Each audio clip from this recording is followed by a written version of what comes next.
Welcome. Thank you for waiting a few minutes on me. All right. So glad to have you. So now we're going to do probably two assignments to make sure that we're ahead of schedule. I'd rather go ahead of schedule than fall behind. All right. So let me get your names down, and we're going to cover turning to a republic, the failure of our first attempted government, and then we will go into the Constitution assignment. All right. So thank you for joining me. Let's see here. So getting into the first topic, okay, as I'm putting your names down for extra credit, is as you may know, the interpretation I give is it's rather old. Okay, most of the time on many subjects and themes of U.S. history, there has been wonderful historiographical debate, right, between different historians with different premises, different assumptions, different interpretations, right, following different facts or interpreting the same facts in a different manner. Okay, but in this case, put this assignment down.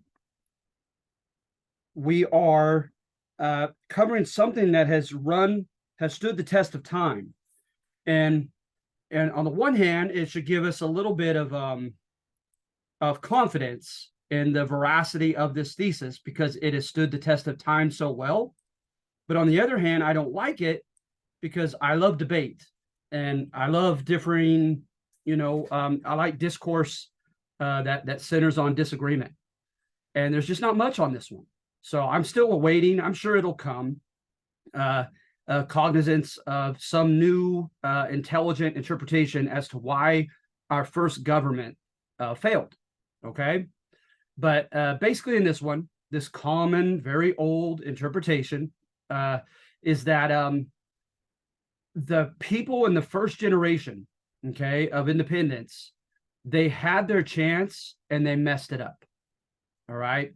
They had their chance at a more libertarian and democratic government, and they abused their freedom. They messed it up. All right. And when you look at the classical education of the founding fathers, remember, they were not a mini example, a microcosm of the population at large. They were overwhelmingly college graduates, and college graduates constituted like 1%, if that, of the population. The most common occupation was lawyer, and of course they constituted a tiny fraction of the population. So these dudes were like the cream of the crop, okay, and they received a classical Greco-Roman education. All right, despite the fact that Pericles in Athens, they practiced democracy, right, in Athens. Despite that fact, when you look at Aristotle and Plato and other great classical authors of Greece, they did not speak well of democracy. Demos just means the people, right? Where we get the term demographic from, etc., category of the population. So ruled by the demos, by the common people, right? And it was quite simple. The interpretation that Aristotle brought forward is, to him, right, the average person, first and foremost, lacked the ethical discipline to rule, or to even elect people to rule on his behalf in representative versus direct democracy, right? To him, the average person was led by his appetite. You think of like a kid, like Freud with the id, with the ID, right? It's just, like you see a little child, and the little child just goes for whatever he or she wants at any given moment. And that little child, perhaps a toddler, does not think of social convention, peers disproving of his actions, etc. He just goes for what he wants, right, as an uninhibited child. And Aristotle had that kind of arrogant view of the common uneducated person, that the common educated person was just going to go for his. And oftentimes, in going for his, it was going to have a civically, for the whole community, negative outcome. Okay, so very stereotypical of an example, right? Are any avenues to what we would call socioeconomic ascendance, any avenues to improve his or her social and economic status, right? We call it generically the American dream today, right? Achieving the American dream. So to Aristotle, if the average dude gets a vote, if the average dude gets political power, he's going to be obsessed with getting rich. He's going to have just absolutely unfettered envy of the rich. And he's going to want to engage in some type of land redistribution. He's going to want to gain access to business opportunities, etc. Okay. And we're going to see this play out here in the first generation. All right. And so I'm going to get back to that in just a moment. And then in addition to that, the average, because remember, the Greeks equated education with virtue. So they thought not only is the average person not disciplined enough and doesn't care enough to live in a civically virtuous lifestyle. Remember, civic virtue, I think of like Cicero and Tacitus back in Rome. They are all about forgetting what your individual demographic is, right? I'm a teacher. I'm a manual labor at a factory. I'm a sharecropping farmer, whatever it might be, right? You are supposed to forget about that when it comes time to making legislation, when it comes time to electing a representative for you in the legislature. You're not to think of that selfishly. What you think of is what's best for the entire community, for all demographics, right? And they call that generically civic virtue, doing what's best for your society, rather than just for you, yourself, and your own, not only your own demographic, your own category of the population, but also your own faction, right? And remember, a faction, F-A-C-T-I-O-N, is a group that shares the same self-interest and or outlook or ideology, right? But oftentimes it's associated with those who share the same economic self-interest. So all cash crop farmers, right, constitute a faction. What's good for one is usually good for another, for their self-interest. So at any rate, you're supposed to put civic virtue ahead of your faction's selfish desires, okay? And then he thought, even if you were anomalous, if you stood out, if you were unique, and you actually wanted to do that which was, civically virtuous, you often didn't know without the proper education, okay? And remember, like we went over with the New England colonies, the basic literacy rates were the highest in the northern colonies than they were in any other European imperial colonies anywhere, okay? On a curve, relatively, they were the highest. But we're still talking about the equivalent of like a second grade education, just basic literacy, okay? And so, they're not reading the Greco-Roman works. They're not reading works from the Enlightenment, the French or the Scottish Enlightenment, etc. So at any rate, even if you do mean well as a commoner, you're oftentimes, in the Greeks' view, you're not educated enough to know what's best, even if you had the best of intentions, all right? So at any rate, that goes with the democratic part of our first government. Then the second component to it was that it was highly deliberately decentralized, right? A confederation or a confederacy, in that the local and state or regional governments they're almost autonomous. They almost are completely independent. And then just with a few grand exceptions, they unite together in a deliberately, weakly orchestrated central body to do what is commonly best for everyone. So let's say, a dramatic example of that is an invasion, right? So if you have a confederation and one of the states is invaded by a foreign power, they have to unite out of the ordinary, anomalously. They have to unite, have some type of central agency to direct military efforts to combat that military threat, all right? But barring those grand exceptions, the states are literally, deliberately left to their own devices. And remember, supposedly a lot of this makes sense, right? Because of the rhetoric of the war for independence, or if you might want to call it like Bernard Bailyn's thesis, remember number 2 of the independence handout about the dissemination of ideas from the French and Scottish Enlightenments. You could believe that it was a revolution, okay? And remember, that's to be a social, economic, and political 180-degree turn from the past. So that's argumentative, but whether you believe it was a revolution or not, whether you believe in Howard Zinn's cynical thesis, that all that rhetoric was just that, it was empty rhetoric, it was propaganda to try to get the common poor people to fight with and for the colonial elites, right?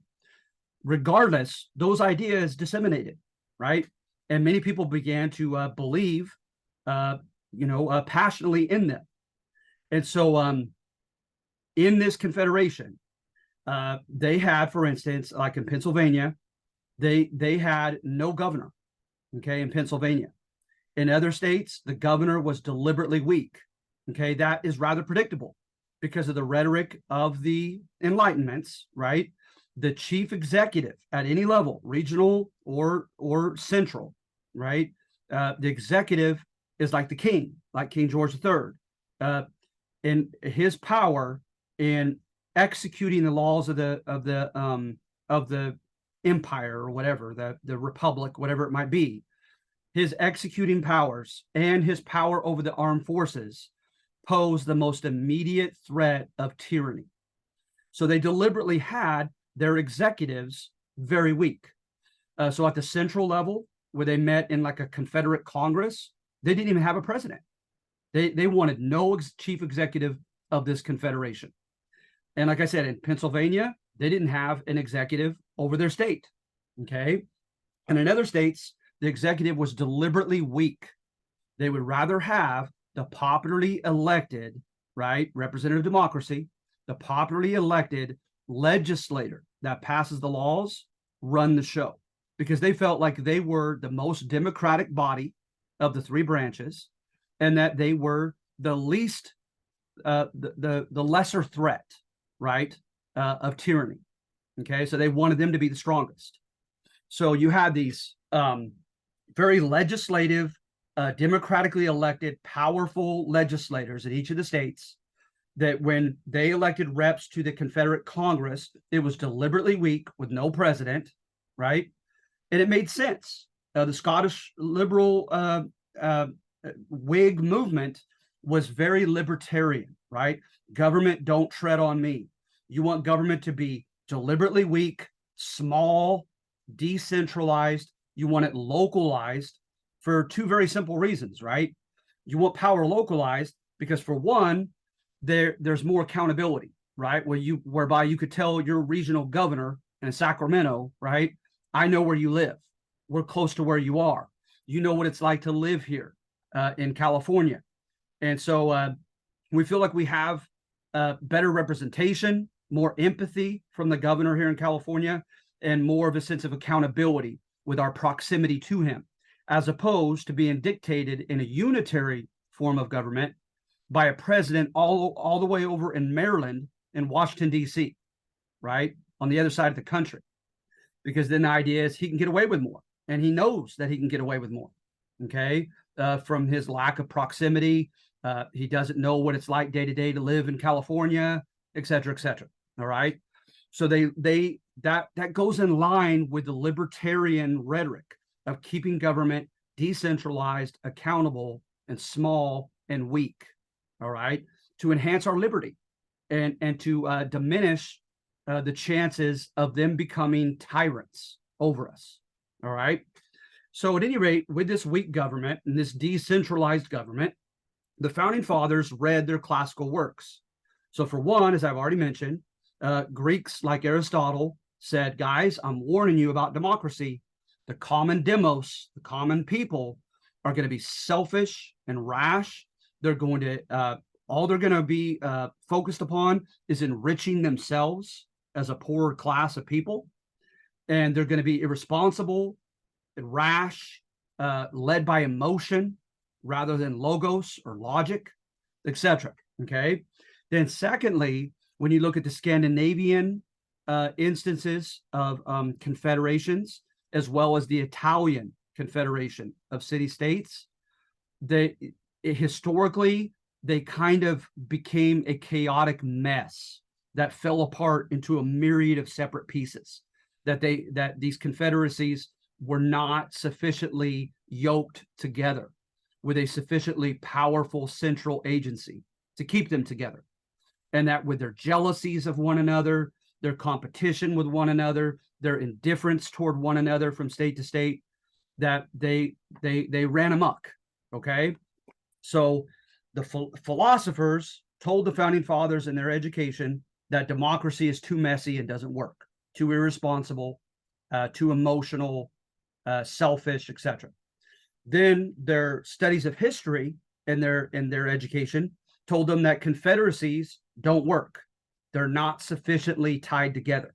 Okay, so when this plays out in this first generation, the conservative founding fathers could point to the libertarian founding fathers like Patrick Henry and Thomas Jefferson, right? Conservatives were like James Madison at that time, John Adams, Alexander Hamilton, right? The more conservative ones. They could point to the liberals and say, I told you so. You should have known. You studied your history. You studied your Greco philosophers. They could and should have told you that a democratic confederation would not work. All right. So hence, when they met in Philadelphia in May of 1787 to devise a new constitutional federal republic, right, that we have now, when they met, Thomas Jefferson literally went to France. Patrick Henry got rather quiet. These libertarian liberals, they didn't have this great opposition initially until the ratification process, the approval of it process. Then they woke up a little bit. But the argument is they grew quiet because deep down they knew the conservatives were right. That government can be too democratic, and that government can be too decentralized, and that theirs was. And the first generation proved it so, again, as it had been stated in history. Okay, so the key examples that I use, right, with the democracy is in several states. All right, the popularly elected legislator made laws to provide easy access to loans or credit to the common man. Okay, does that sound familiar? Doesn't that sound like what the Greeks said? That the common people are going to be concerned about themselves and getting rich. So, in addition to that, you had poor harvest, and you didn't have crop insurance or anything like that yet. So you had some poor harvests in several states, and not only that, they were indebted from the days of the Continental Congress. They had never been broken out of their debt from the War for Independence to begin with. So they're already trying to dig themselves out of a hole. Okay, but then they began to democratically elect people and put pressure upon their elected reps to grant them stay laws.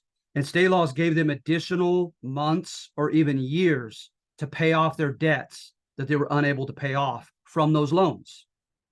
Well, eventually, right, like with Shays' Rebellion in Massachusetts, they did it like 3 times in a row. And finally, the 4th time, their elected reps said, guys, enough is enough.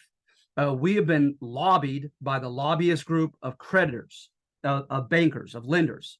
And they've made it known to us that if we grant one more stay law at prolonging your payment of your debts, that they're going to pull out of Massachusetts, and they're going to no longer lend money to the people of Massachusetts, right? Because let's face it, creditors or bankers, they don't lend out of the goodness of their heart. They're lending to charge interest and make money off of it. But they're not making money off it if people are continually refusing to pay their debts and buying themselves democratically more and more time to pay them. Okay, so that became an economic mess to begin with, but it turned into a political rebellion with Shays' Rebellion.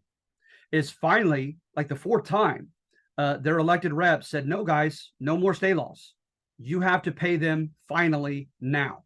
You have to pay your creditors, your lenders. So they sent judges, right? And remember, we didn't have a completely radical revolution in that we kept a judiciary that was filled with handpicked, educated, rich white men, and they weren't accountable to the people. So we did carry that tradition from English common law. So we sent these well-to-do judges into the western periphery of Massachusetts, and I think you know what's going to happen. You could easily guess is they're going to bring them to court, and they're going to give them an ultimatum to pay back their debts, and if they don't, they're taking their collateral, right? Their assets, the money that they own in property, to help pay that debt, and which of course meant their farms, and their chattel, movable property, etc. So at any rate, when they began to do so, Daniel Shays and a few other leaders, they broke into these courtrooms and threatened to shoot the judges on sight. By force of arms, they threatened the judges to leave and head back to the East Coast, to Boston. And they said, you're not taking our property. So word gets out from the news of this, right? And so the governor organizes the state militia to come and protect the judges and run through these procedures of them having to pay back their debts finally. And literally, they had a few battles. It turned into like a civil war in Massachusetts, known as Shays' Rebellion. And the manner by which the governor was frightened into making concessions into these demanding debtors, who were not respecting the rule of law. Because let's face it, that's another conservative component, in addition to our judiciary, that we inherited from England, was the notion of the rule of law, right? There are, colorblind, uniform, universal laws, and they prevail over any individual's wish or defiance, etc. Right? It separates us from the animals, the English would say, right? Is the rule of law. So they're not respecting the rule of law, and they're not respecting their responsibility to pay back their loans. So at any rate, George Washington and some of the other Alexander Hamilton and some of the conservative founding fathers, they were furious. They said, see, this is just the example for the country to have its eyes open to the fact that this Confederation is too weak. There's no law and order, and the commoners are out of control. Okay.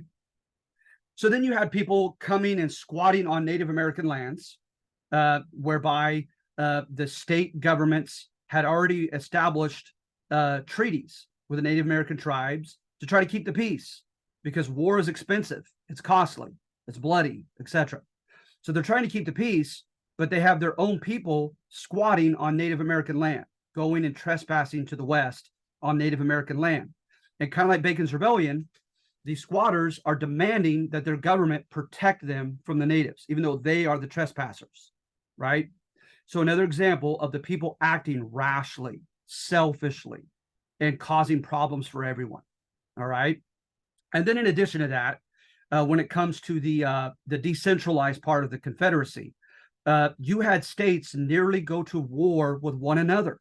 New Jersey and New York had commercial or trade wars, whereby merchants from one nearby state would go into the other to sell produce and other things, and they would heavily tax everything they sold. So they went and lobbied back to their legislator, and their legislator retaliated. And so then, so the New Jersey guys were taxed in New York. Now the New York guys going into New Jersey are heavily taxed from the stuff they sell in New Jersey. And so they got involved in a commercial war. Virginia and Pennsylvania, even though they're not even contiguous, their boundaries don't even meet, they both claim the Ohio Valley for themselves as part of their own states. And they almost went to war with each other over this Western territory in the Ohio Valley around the Great Lakes. Okay. So at any rate, as you see here, it was just a mess. It was a mess. and the conservatives could tell the liberals, see, I told you. A government that is too democratic does not work, and a government that is too decentralized does not work either. All right. And so hence the libertarian liberals didn't put up as much of a fight as people had anticipated they would in devising what we have now, which we're going to get into soon with the Constitution, a less democratic and highly more centralized republic that we have today. Okay. So at any rate, speaking of which, any questions on that, guys? Did I make that amply clear for number one?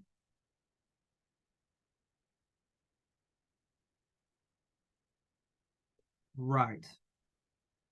Number two, the title says a lot, okay? Is according to Pauline Maier, I thought her book was very interesting, is she does not depict the conservative founding fathers in a very positive light at all in this book called Ratification, okay? What she contends is that they wanted the constitutional federal republic that we have today, they wanted it much more conservative than it is. If they would have had their way, it would have been less liberal in terms of individual rights, less enlightened in terms of checks and balances and the rule or limited government than it is. But thankfully for future generations, the libertarian liberals and the common people rose up and demanded that liberal and enlightened components be added to the Constitution. All right. So she somewhat makes indifferent, elitist, undemocratic villains of our conservative founding fathers and their intentions, but then romanticizes the common people of that generation, and that whereby they weren't having it. They said, "Oh heck no," and they demanded that enlightened concessions be granted and included in that Constitution. And this demand was carried out and successful during the ratification or approval process. So hence the name of her book, Ratification. Okay. So the founding fathers, when they got together, what you're going to see, they put in a property clause, right? Whereby it stated basically, whatever property you own, whatever debts that are owed to you, right? And remember that includes chattel or movable property, which of course included primarily slaves, right? So whatever is owed to you by contract, whatever laboring contract you have underneath you, whatever property you own, is to be recognized in this new republic at the end of this confederation that failed. All right. So of course, what does that look like? Is the founding fathers are taking care of themselves first, right? There's no liberal, you had a guy named Charles Fourier and these other predecessors to Marxism during the Enlightenment, that they dabble with the idea of taking from the rich and giving to the poor, like in the form of land redistribution. The founding fathers did not offer ever for a second to give a tiniest section of their backyards to the common poor white, much less African American, Native American, women. No way. They weren't having that. They looked after their own property first. Okay. Then secondly, when you look at the Constitution, you have the states decide upon citizenship. The founding fathers did not make the step of recognizing universal citizenship that the Enlightenment of France advocated, right? And at the very least, universal citizenship for all men. Okay, because let's face it, the last demographic to get rights were women, even behind African Americans. Okay, so at any rate, you have that component. So they allow the states to decide upon citizenship. Well, what do you know? virtually every state decides that only white male property owners can be citizens. So that's not very enlightened, right? So then only those that your state decides can be citizens get to elect the House of Reps. Okay. So great. That's representative democracy. That sounds great. Okay. But then the upper house of senators, initially, not anymore, as you know, were to be elected by the state legislators. So one step removed from popular election. People popularly elected their state legislators, then those elected reps elected the senators initially in the Constitution. So the senators were not directly elected. Then the president and vice president were elected, of course, by the electoral college system, not by popular vote to this day. Okay. And then the Supreme Court justices, which was crazy because they started with 6, an even number. That doesn't make any sense to me. But at any rate, their initial 6, Supreme Court justices were handpicked by a president who was not popularly elected himself. All right. And then also the president, with the approval of the undirectly elected Senate, approved of his cabinet, just like a king did back in England. So let's go back to that. You have House reps at the federal level. You have senators. You have the president and vice president in the executive department. You have their cabinet that they handpick, and you have the Supreme Court justices that the president handpicks. Of 5 major federal offices, how many did I just say are directly elected by citizens? 1, the House reps. That's it. That's it. So that's not very liberal. That's not very democratic, right? And of course, right, when we say the Pledge of Allegiance, we say, and to the republic to which it stands. We have a republic like Rome's. And remember, Rome was first led by an Etruscan king. Then it went to a handpicked group of senators who were selected by their family connections, right? And then almost begrudgingly, after the Gracchus brothers' rebellion and so forth, they allowed the popularly elected tribunes to share some power with the Senate and the proconsuls, the 2 presidents of the Roman Republic. So the 2 proconsuls were elected by the Senate. The Senate was not elected, right? And then the tribunes were the only elected ones by the Roman citizens. So hence we have a republic like Rome's. It's not that democratic. Okay. So then in addition to that, you have, your clause for runaway slaves, that they have to be extradited from the state to which they escape and be brought back to their masters. You have some very conservative components to our Constitution that the founding fathers put in there. Okay. So at any rate, they write their Constitution in the summer of 1787 in Philadelphia. And then, according to this book, they tried to almost secretly, because they did not allow the press to come in to this convention, right? And they had a couple people writing minutes, but they were almost writing them informally.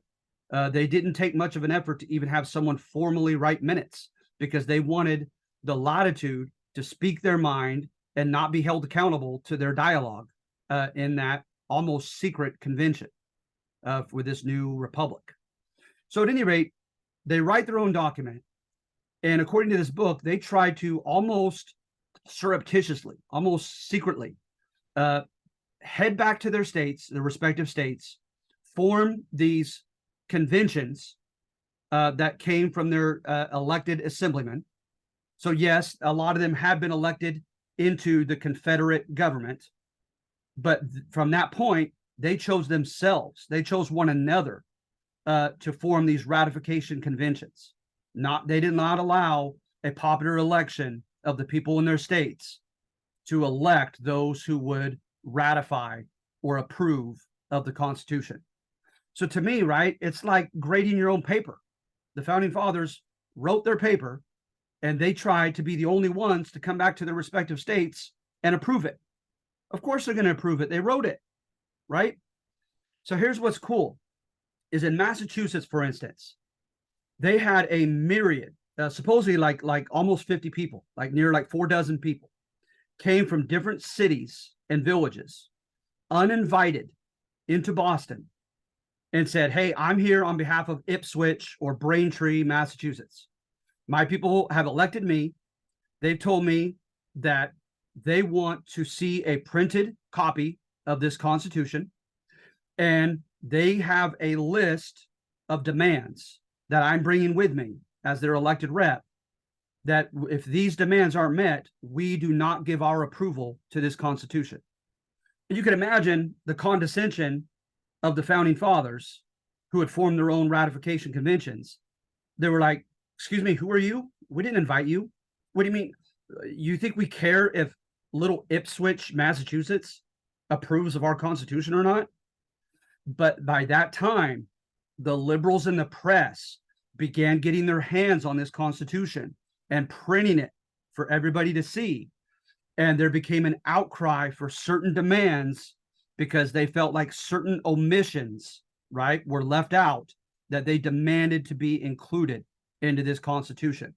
So that pressure was eventually applied upon these self-appointed ratifiers, and they begrudgingly welcomed these uninvited guests into their conventions with their demands.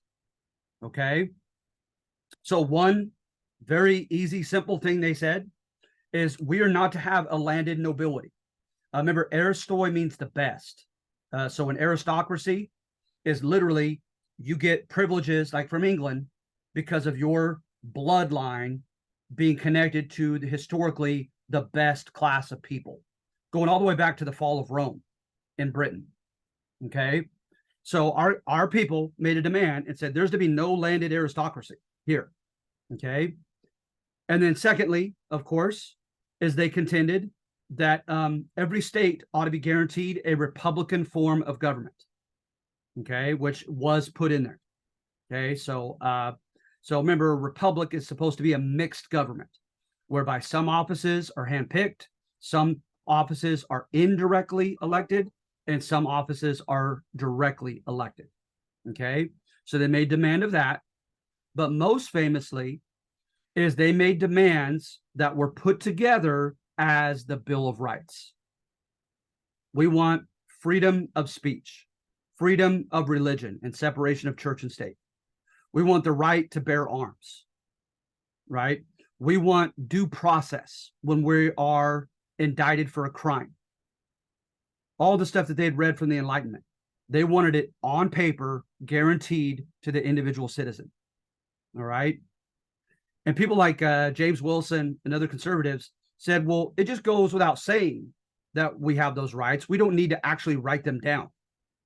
And of course, the liberals and the common people were not having it. And they're like, no, you are going to write them down. You are going to delineate them specifically for our protection for future generations. So because of this pressure put upon the founding fathers, they added liberal and enlightened elements to our republic. But sadly, according to Pauline Maier, they had to be pressured into doing this. All right. So are there any questions on number 2?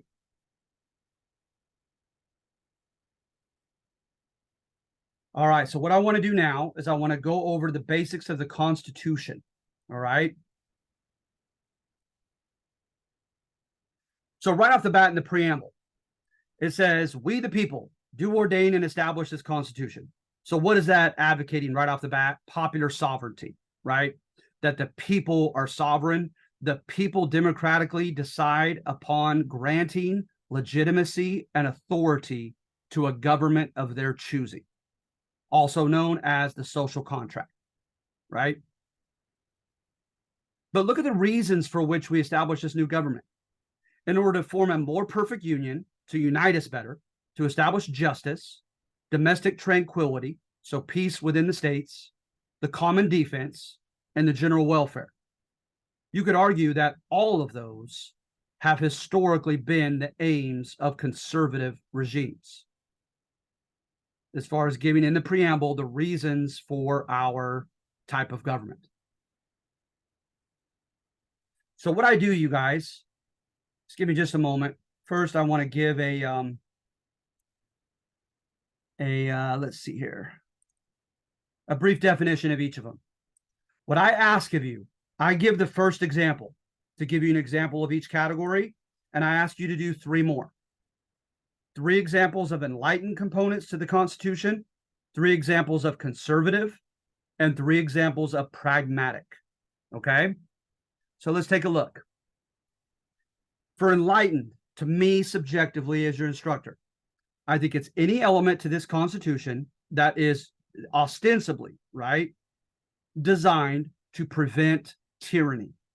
This includes methods of checks and balances of one branch of the government over another, any measure intended to ensure transparency, that the government has to show us what it's up to and be accountable to us, or accountability of officials to the people or others, limitations to discretionary powers of rulers so that rulers can't just do as they please, and any powers vested in the most democratically elected body, which in our case is the House of Reps. A blatant example of this is the Bill of Rights, ensuring citizens' basic rights and freedom. So to me, that's an example of an enlightened component to our Constitution, something that limits what the government can do, right? Prevents tyranny, is relatively democratic, etc. To me, that's what I mean by enlightened. All right. Then conservative. Any element to this Constitution that seems to conserve early modern or medieval notions, like the following: power vested in a, quote, better sort, or an elite entrusted to use its own discretion and rule as it pleases, without much accountability to the governed, power centralized in a strong central agency, right? Like a unitary government, where Washington, D.C. dictates what Modesto, California does. So clearly we didn't go that far, right? We have such a thing as municipal or city government, we have county government, and we have state government. So that's the part that we call federal. Is the federal part of our republic, is that there is a sharing of powers, right?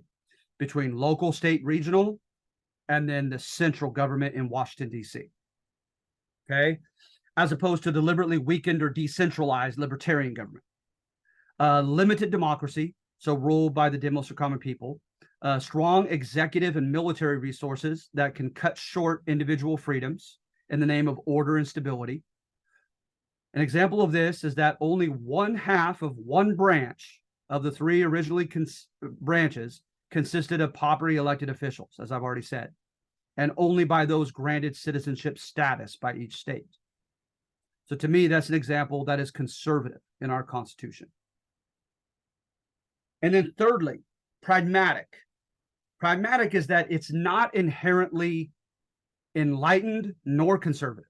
It's not inherently conservative or liberal, right? Democratic or non-democratic. It's amoral. It's not necessarily into what is morally right or wrong. It's simply designed for expediency. What could resolve practical issues, right? As a compromise between different factions, okay? Or designed to address exigencies. Those are like demands or emergencies that may arise in the future. An example of this, sadly, may be the tacit acceptance of slavery to placate the planter faction and to make sure that they would approve of the Constitution. They made a pragmatic decision to allow slavery. All right. So at any rate, now going back to this. So Congress, sections 1 through 3. Laws require a majority by 2-branch legislator elected, the other elected by state reps. Okay. So I said that that's relatively enlightened. Okay. That we have a republic, the lower branch popularly elected by citizens, the upper branch at least secondarily elected, right, by elected state assemblymen. Section 2, the House reps elected for only 2 years, they must be inhabitant of the state, and they have the power of impeachment over the president. So hence, 2 years, they're elected directly. That's enlightened. They only get 2 years. So meaning they have to constantly run for re-election. So hence they're constantly accountable to the people that elected them, right? They must be an inhabitant of the state that they're representing. Really, they must be inhabitant of the county that they're representing in the state, right? In the House. And that's enlightened because they have to know what it's like to live, right? Their constituents that voted them in. They have to have a residence in that same county. They got to know what it's like to live there. And also, again, their constituents could say, we know where you live, right? When they maintain a residence amongst their constituents. Accountability. Okay. Section 3, senators must be inhabitants of their states. Same thing. And while the House can impeach the president for high crimes and misdemeanors, the Senate gets to try the impeachment and decide upon guilt or innocence, and thereby removal of the president from office. So that's an example of checks and balances with the president, with the executive. Section 4, Congress must assemble once per year. So they can't be shut down by the president, like the kings sometimes shut down Parliament. They can't wait for the king to unite them to order their assembly, because the kings would go years and years without assembling Parliament. So we said, no, Congress is going to meet separate from the president, and they have to meet at least once per year and deal with issues that their constituents are facing.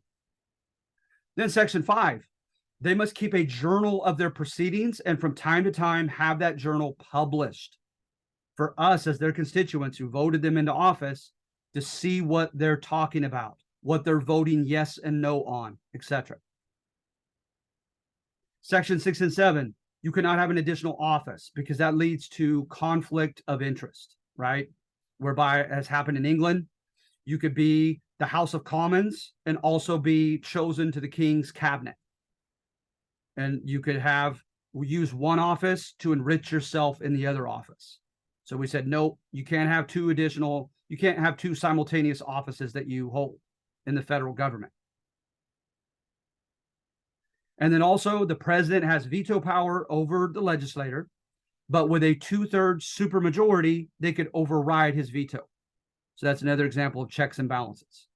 So I included those under Article 1 of Congress as enlightened, to me subjectively as your instructor. But then conservative, right? When you are counting the number of House reps, right? First of all, you get one House rep for 30,000 civilians. One voice for 30,000 civilians? That's not that democratic. To me, that's relatively conservative, right? Then when you're counting the number of reps that can be elected into Congress from your state, they're only counting free persons, not Native Americans, who are seen as a separate nation within the nation, not 3/5 of all other persons. And of course, we know that is referring to slaves. And not counting indentured servants. As I mentioned already, senators were not directly elected. That's conservative. And then, as I mentioned, they must, from time to time, publish a journal of their proceedings. It says, except in times in which in their judgment may require secrecy. So Congress can control what they publish for us to read. If they decide collectively in the House that something needs to stay secret, then they do so. That's pretty conservative. That's like old school stuff. All right. And then Article 1, Section 8. Many strong powers are given to federal Congress, including the necessary and proper clause. I'm going to get to that in just a second. All right. And then Section 9, a 20-year gag rule on slavery. They could not even bring up the issue of slavery in the slave trade for 20 years in the House or in the Senate. The 20-year gag rule. They have to just It's the elephant in the room that everybody has to ignore for 20 years. So to me, that's rather conservative. Let's go to what I have as the Constitution copied and pasted here. And let's look at Article 1, Section 8. Here's an example, you guys, to me, of you having a disagreement with me, and which is fine by me. All right. So to me, Congress shall have power to lay and collect taxes, okay, for the common, provide for the common defense and general welfare. Okay. They could borrow money on behalf of the U.S. They could regulate trade with foreign countries among the states. So interstate trade, that's a big power. Congress gets to regulate it according to Section 8, Article 3, and with the native tribes. Okay, they get to decide upon naturalization of immigrants and bankruptcy laws. They get to coin money. They get to fix weights and measures, so we didn't take the metric system like Europe. They get to provide for punishment of counterfeiting. They get to provide post offices and roads. For the use of progress in the science and arts, they get to make laws on patents for inventors. They get to constitute tribunals inferior to the Supreme Court, so the appellate court system, as well as the district court system, Congress got to begin. They get to define and punish piracies and felonies committed out on the high seas. They get to declare war. Okay. They get to raise and support an army, provide for a navy. They get to suppress insurrections and repel invasions. And then they could call forth the state's militias and say, you no longer belong to the state governor. We have incorporated you into the federal army in case of any national emergency. They get to exercise legislation over Washington, D.C. itself as its own uniquely sovereign city, right, outside of within Maryland. But look at number 18. They can make all laws which shall be necessary and proper for the execution of any of the aforementioned powers that we've already described. So to a lot of people, right, that is like an elastic clause. That's a clause that, like a rubber band, you could just pull and take advantage of in future generations, right? So kind of to get ahead of the game, in the first administration, the Secretary of Treasury, Alexander Hamilton, establishes a national bank. You notice nothing in here says Congress, under Article 1, Section 8, can make a bank, right? As you get to Article 2 on the executive, the president and his cabinet, nothing is going to state that they can make a bank, but they use this right here, that in order to regulate interstate trade, in order to borrow money on behalf of the United States, that it is necessary and proper to have a national bank. And time again, our federal government has given itself powers, has erected institutions that you cannot find permission in this document for them to have done, except for this clause right here, them contending that it was necessary and proper in order to carry out one of the other powers for them to do such. So remember, if you think like a good libertarian liberal, and you just had a confederacy whereby the states were virtually independent, they were virtually sovereign, and the centralized authority was deliberately super weak. You look at Article 1, Section 8 that I just read, and you're shaking in your boots. You're like, wow, this national legislator is a lot more powerful than we had under the Confederacy. They have a lot more powers. Now, however, you look at, raising revenue through taxation, borrowing money, regulating interstate trade, repelling an invasion, right? I tend to look at Article 1, Section 8 as very conservative because compared to our Confederation, this gave a much more centrally powerful federal government, right, than a Confederation had. So to me, that's conservative because it's more like a unitary government, right? Where you have one centralized authority at the federal level that has a lot of powers over the states. However, I've had students write that some of these under Article 1, Section 8 that I just read were pragmatic, right? They were practical. There were things that they knew these issues would have to be eventually addressed. Naturalization of immigrants, raising revenue, borrowing money, giving laws on patents for inventors to reward them. Those are all just practical things they knew would have to happen. A post office, a road system, being able to raise an army in case of an emergency.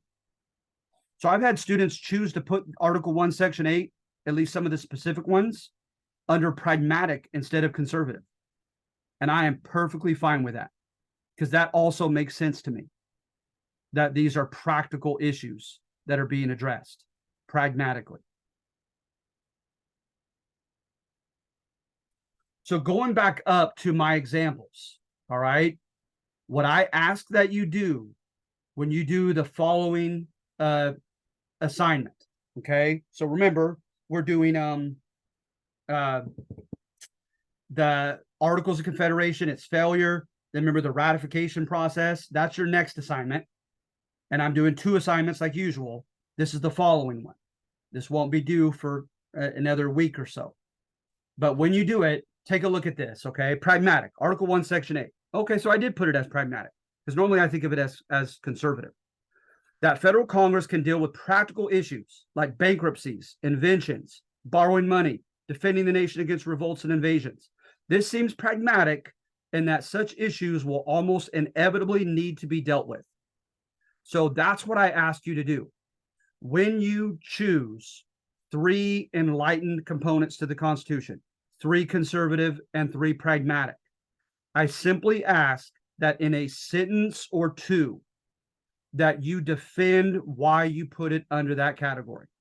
Just in a sentence or 2, tell me why it's pragmatic in your estimation, why it's conservative, or why it's enlightened. Okay? See this one up here, Article 1, Section 2. This is enlightened because they are frequently held accountable to their constituents via or by way of election and are privy to what their constituents face daily and having a residence in their constituents' environment. So I gave a reason why I thought it was enlightened. And then this one. This is conservative because just as in millennia past, the founding fathers did not embrace the courage and progressive tolerance to declare universal citizenship for all people.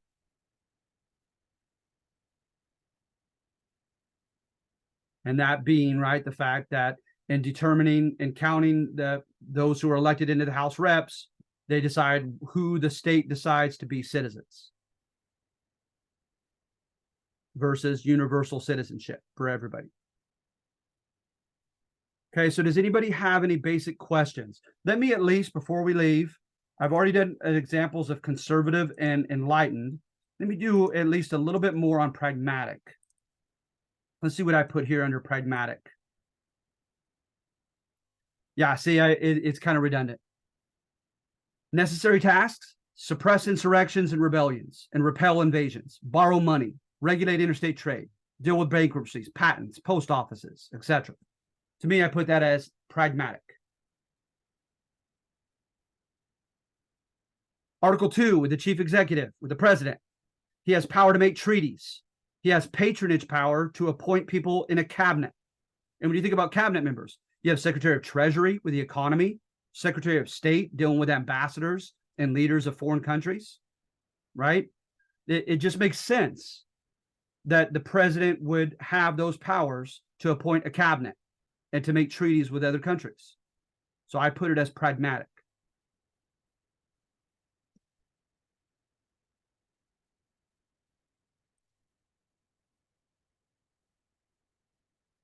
Another enlightened, Article 6, Constitution is the supreme law of the land, not a president, not an individual, not a human being, right? But the ultimate source of authority, well, it's kind of a little bit, I wouldn't say vague, but complex, is the ultimate source of authority technically is we the people, right?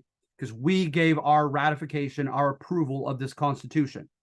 But from here on out, because of popular sovereignty and because of our social contract and giving permission for this federal republic to exist, right? This Constitution now is the supreme law of the land, the rule of law. And I have here the amendment process, Bill of Rights.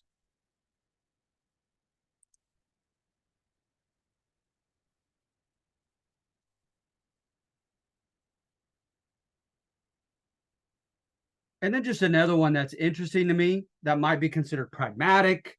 It might be considered enlightened, and that's it's a system of checks and balances that it's inherently a compromise. But the 10th Amendment. So let's take a look at the Bill of Rights real quickly.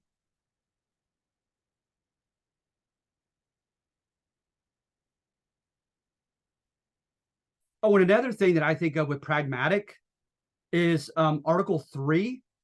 This is Article 2 on the executive with the president and his cabinet, but Article 3 on the Supreme Court, right? Clearly, that's conservative, that these are handpicked, rich, educated white dudes, right? Who serve for life, right? But look, here's where they have direct jurisdiction. Okay, law and equity. So any case of criminal or civil law with regarding fairness or someone having been wronged, arising under the Constitution, someone's constitutional rights, rising under federal laws, rising over about treaties made, okay, with another country, all affecting ambassadors or people from another country, all cases of the admiralty or maritime within the Navy, a controversy to which the U.S. is one party versus another country, controversy between people of two different states or the leadership of two different states against one another, a citizen of one state against another state, citizens of different states, and so forth. They have direct jurisdiction there.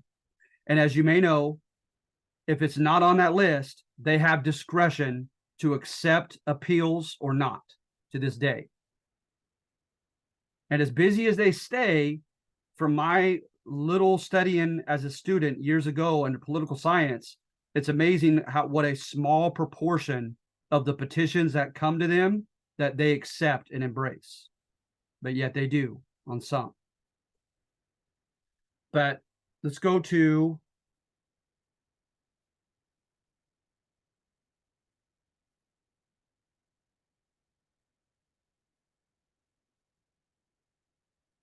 the Bill of Rights. I'm almost done here, guys. So look here. Congress shall make no law respecting an establishment of a religion or prohibiting the free exercise thereof, or abridging the freedom of speech or of the press, or the right of people peaceably to assemble and petition the government for a redress of grievances. Then the Second Amendment, of course, is the right to bear arms. And then it starts with due process. No soldier shall in time of peace be quartered in any house. Actually, not yet, without the consent of the owner. Remember, that was the Mutiny Acts or Quartering Acts from England. We weren't having that. All right. The fourth is largely interpreted as your right to privacy, right? They shall have on probable cause a warrant to impede upon your privacy. Pleading the fifth, you can't be held and pushed or tortured into incriminating yourself, right? You have the right to cross-examine hostile witnesses, the right to be represented by your attorney, counter the hostile witnesses, etc. Speedy and public trial and impartial jury of your peers. That keeps changing in their interpretations of that. But look at number 10. The powers not delegated to the U.S. under this Constitution, under one of the three branches of the federal government, nor prohibited by it to the states are reserved to the states respectively. So some people would make the argument nothing is said about education, nothing is said about police powers, nothing is said about euthanasia, marijuana, all kinds of other issues, right? Some people, strict adherence to the Constitution, would say under Article 10, under the 10th Amendment, those are state issues. So hence, that's the federal part of our republic, right?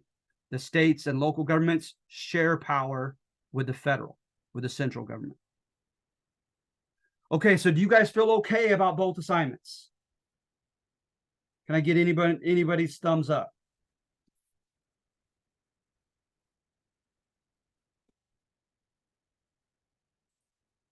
Thank you. All right, so and thank you. Okay, so in doing 2 assignments, I hope that you guys, I appreciate that, feel relatively well about this. You guys are next for me grading, so that will happen soon. Okay, I'll finally catch up with you guys. To be honest, the squeaky wheel gets the grease, and I have in-person classes where students are constantly asking me to grade their stuff, and so I apologize. I just kind of went to them first, but I've done like about 4 different classes, and you guys are next. So thank you for your patience on that. All right. All right. So if that's okay, I'm going to go ahead and bid you adieu, and you guys have a great week. I plan to see you again next Thursday. I hope you feel well about these assignments, halfway enjoy them, and I hope you do well on test 2. And notice my announcement. Normally, I just give 1 take for test 2 and 3. But you guys are great students. You're doing well. You're working hard. Most of you are turning in everything. So I give you 2 goes at test 2, okay? And we'll obviously the system will accept your higher of the 2 scores. Thank you, Kyle. All right. So you guys kick that test butt, okay? Go ahead. I had a question. Yeah. For the in the module, I still remember that we had a test number 1 study guide. Are we going to be having like a test number 2 study guide, or is that one just based upon like the assignments that we're doing? No, absolutely. Thank you so much, Noe, for asking me about that. I just completely forgot. Yeah, I will put that up for you for sure, okay? Yeah, I appreciate it, Professor. No problem. Thank you for reminding me. And then sorry about that.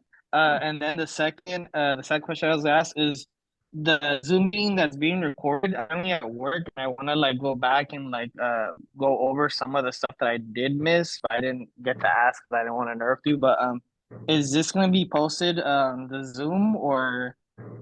Yes, and I'll tell you what, I will make a concerted effort to get it done sooner. Okay, I apologize for that.